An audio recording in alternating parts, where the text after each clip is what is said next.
Hi guys, it's the Great Gum Machine.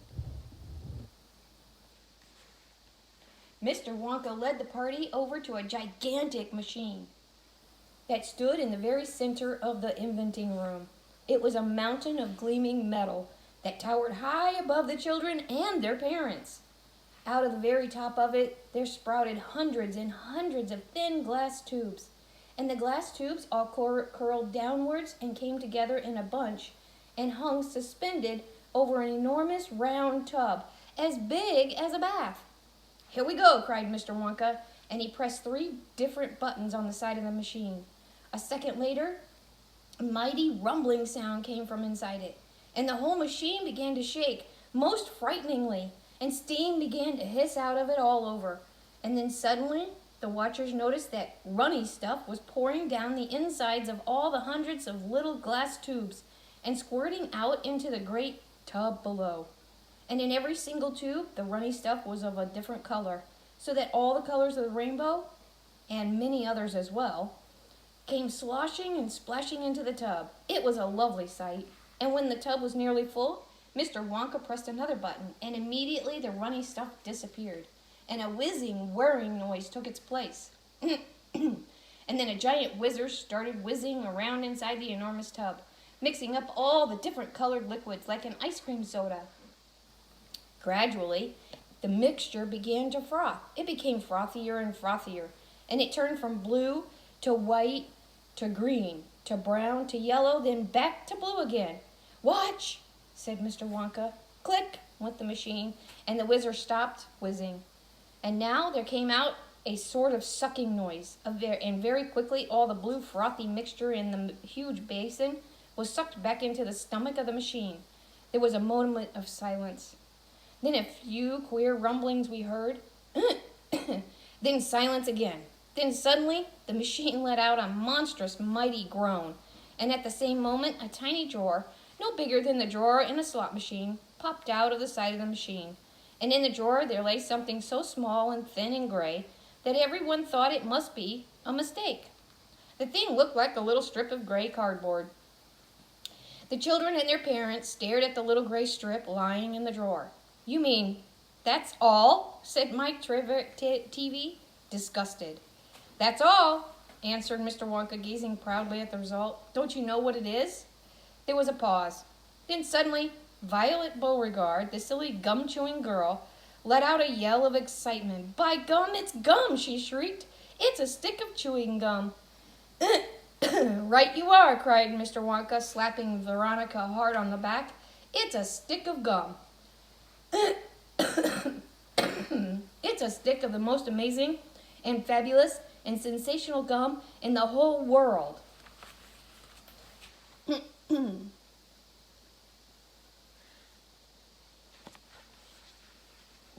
Goodbye, Violet. Chapter 21. "This gum," Mr. Wonka went on, "is my latest, my greatest, my most fascinating invention. It's a chewing gum meal. It's that tiny little strip of gum lying there is a whole 3-course dinner all by itself." "What sort of nonsense is this?" said one of the fathers. "My dear sir," cried Mr. Wonka, "when I start selling this gum in the shops, it will change everything. It will be the end of all kitchens and all cooking. There will be no more shopping to do, no more buying of meat and groceries. There'll be no more knives and forks in meal times, no plates, no washing up, no rubbish, no mess, just a little strip of Wonka's magic chewing gum. And that's all you'll ever need at breakfast, lunch, and supper. This piece of gum I've just made happens to be tomato soup, roast beef, and blueberry pie. But you can have almost anything you want." "What do you mean it's tomato soup, roast beef, and blueberry pie?" said Violet Beauregard. "If you were to start chewing it," said Mr. Wonka, "then that is exactly what you would get on the menu. It's absolutely amazing. You can actually feel the food going down in your throat, into your tummy, and you can taste it perfectly. And it fills you up, it satisfies you, and it's terrific." "It's utterly impossible," said Veruca Salt. "Just so long as it's gum," shouted Violet Beauregard. "Just so long as it's a piece of gum, and I can chew it, then that's for me." And quickly, she took her own world record piece of chewing gum out of her mouth, stuck it behind her left ear. "Come on, Mr. Wonka," she said. "Hand over this magic gum of yours, and we'll see if the thing really works." Now, Violet, said Mrs. Beauregard, her mother, don't let's do anything silly, Violet. I want the gum, Violet said obstinately. What's so silly? I would rather you didn't take it, Mr. Wonka told her gently. You see, I haven't got it quite right yet. There are still one or two things. Oh, to blazes with that, said Violet. And suddenly, before Mr. Wonka could stop her, she shot out a flat hand and grabbed the stick of gum out of the little drawer and popped it into her mouth. At once, her huge, well-trained jaws started chewing away on it like a pair of tongs. Don't, said Mr. Wonka. Fabulous, shouted Violet. It's tomato soup. It's hot and creamy and delicious. I can feel it running down my throat. Stop, said Mr. Wonka. The gum isn't ready yet. It's not right.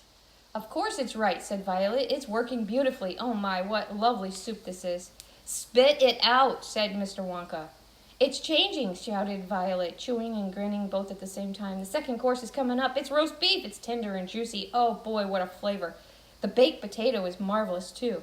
It's got a crispy skin and it's all filled with butter inside. But how interesting, Violet, said Mrs. Beauregard. You are a clever girl. Keep chewing, baby, said Mr. Beauregard. Keep right on chewing. This is a great day for the Beauregards. Our little girl is the first person in the world to have a chewing gum meal. Everybody was watching Violet Beauregard as she stood there chewing this extraordinary gum. Little Charlie Bucket was staring at her, absolutely spellbound, watching her huge rubbery lips as they pressed and unpressed with the chewing.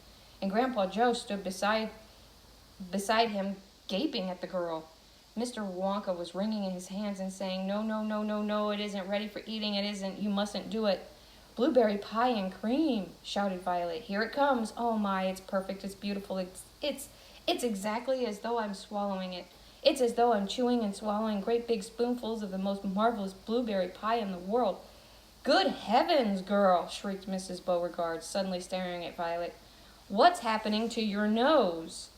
Oh, be quiet, Mother, and let me finish, said Violet. It's turning blue, screamed Mrs. Beauregard. Your nose is turning blue as a blueberry. Your mother is right, shouted Mr. Beauregard. Your whole nose has gone purple. What do you mean, said Violet, still chewing away. Your cheeks, screamed Mrs. Beauregard. They're turning blue as well. So is your chin. Your whole face is turning blue. Spit that gum out at once, ordered Mr. Beauregard. Mercy save us, yelled Mrs. Beauregard. This girl is going blue and purple all over. Even her hair is changing color. Violet, you're turning violet. Violet, what is happening to you? I told you I hadn't got it quite right, said Mr. Wonka, shaking his head sadly. I'll say you haven't cried, Mrs. Beauregard. Just look at the girl now. I'll say you haven't. Everybody was staring at Violet, and what a terrible, peculiar sight she was. Her face and hands and legs and neck, in fact, her skin all over her body, as well as her great big mop of curly hair, had turned a brilliant purplish blue, the color of blueberry juice. It always goes wrong when we come to the dessert, sighed Mr. Wonka. It's the blueberry pie that does it. But I'll get it right one day. You wait and see. Violet, screamed Mrs. Beauregard. You're swelling up. I feel sick, said Violet. You're swelling up, screamed Mrs. Beauregard again. I feel most peculiar, gasped Violet. I'm not surprised, said Mr. Beauregard. Great heavens, girl, screeched Mr. Beauregard. You're blowing up like a balloon, like a blueberry, said Mr. Wonka. Call a doctor, shouted Mr. Beauregard. Prick her with a pin, said one of the other fathers. Save her, cried Mrs. Beauregard, wringing her hands. There goes Violet. She's swelling up. But there was no saving her now. Her body was swelling up and changing shape at such a rate that within a minute it had turned into nothing less than an enormous round blue ball. A gigantic blueberry. In fact, and all that remained of Violet Beauregard herself was a tiny pair of legs and a tiny pair of arms, sticking out of the great round fruit and a little head on top. It always happens like that, sighed Mr. Wonka. I've tried him 20 times in the testing room, and 20 Oompa Loompas, and every one of them finished up as a blueberry. It's most annoying. I just can't understand it. But I don't want a blueberry for a daughter, yelled Mrs. Beauregard. Put her back to what she was this instant. Mr. Wonka clicked his fingers and 10 Oompa Loompas appeared immediately at his side. "Roll Miss Beauregard into the boat," he said to them, "and take her along to the juicing room at once." "The juicing room?" cried Mrs. Beauregard. "What are they going to do to her there?" "Squeeze her," said Mr. Wonka. "We've got to squeeze the juice out of her immediately. After that, we'll just have to see how she comes out. But don't worry, my dear Mrs. Beauregard. We'll get her repaired. If it's the last thing we do, I am sorry about it all. I really am." Already the 10 Oompa Loompas were rolling the enormous blueberry across the floor of the inventing room towards the door that led to the chocolate river where the boat was waiting. Mr. and Mrs. Beauregard hurried after them. The rest of the party, including little Charlie Bucket and Grandpa Joe, stood absolutely still and watched them go. "Listen," whispered Charlie. "Listen, Grandpa, the Oompa Loompas in the boat outside are starting to sing." The voices, 100 of them singing together, came loud and clear in the room. "Here's those Oompa Loompas trying to get Violet into the boat." Craziness, I tell you. "Dear friends, we surely all agree there's almost nothing worse to see than some repulsive little bum who's always chewing gum. It's very near as bad as those who sit around and pick the nose. So please believe us when we say that chewing gum will never pay. The sticky habit's bound to send the chewer to a sticky end. Did any of you know a person called Miss Bigelow? This dreadful woman saw no wrong in chewing all day long. She chewed while bathing in the tub. She chewed while dancing at her club. She chewed in church and in a bus. It really was quite ludicrous.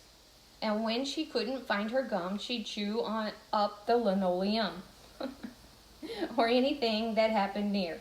A pair of boots, the postman's ear, or other people's underclothes. Ugh. And once she chewed her boyfriend's nose. Oh my goodness, she went on chewing till at last her chewing muscles grew so vast that from her face her giant chin stuck out just like a violin. For years she chewed away, consuming 50 bits a day, until one summer's eve, alas, a horrid business came to pass. Miss Bigelow went late to bed. For half an hour she lay and read, chewing and chewing all the while like some great clockwork crocodile. At last she put her gum away upon a special tray, and settled back and went to sleep. She managed this by counting sheep. But now how strange, although she slept, those massive jaws of hers still kept on chewing and chewing through the night. Even with nothing there to bite, there were, you see, in such a groove, they possibly had to move. And very grim it was to hear, in pitchy darkness loud and clear, the sleeping woman's great big trap, opening and shutting, snap, snap, snap. Faster and faster, chop, chop, chop. The nose went on, it wouldn't stop. Until at last, her jaws decide to pause and open extra wide. And with the most tremendous chew, they bit the lady's tongue in two. Thereafter, just from chewing gum, Miss Bigelow was always dumb, and spent her life shut up in some disgusting sanatorium.